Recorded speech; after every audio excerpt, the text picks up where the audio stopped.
सन्माननीय नेते माजी मुख्यमंत्री अशोकरावजी चव्हाण साहेबांनी ही मोठी जबाबदारी माझ्यावर सोपवलेली आहे, याची मला जाणीव आहे.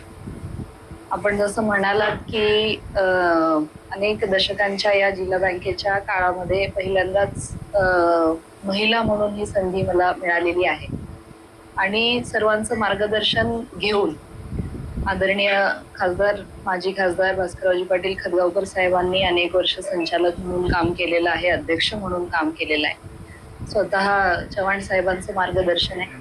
प्रतापरावजी पाटील चिखलीकर साहेबांसारखे सिनियर संचालक आमच्या मंडळामध्ये आहेत आणि अनेक आमदारांचा यामध्ये समावेश आहे. त्यामुळे एक चांगली टीम ही अशोकरावजी चव्हाण साहेबांनी बँकेवर पाठवलेली आहे आणि या सर्व टीमच्या सहकार्याने चांगल्या पद्धतीचं काम होईल. आमचे सीईओ अजय कदम सर आहेत, त्यांचा दांडगा अनुभव या बँकेच्या प्रशासनामध्ये आहे.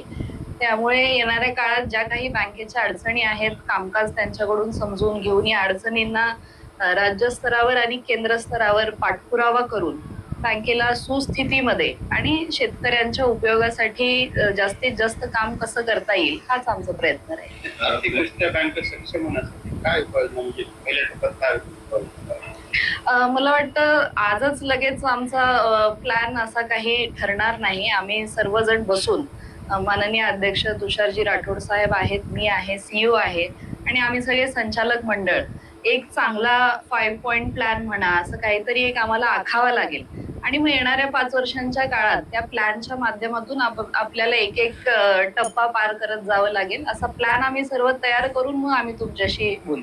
4 ते 5 साखर अशा आहेत जवळजवळ 100 कोटी रुपये त्यांच्याकडे बंद पडलेले त्याच्यासाठी काय आहे का?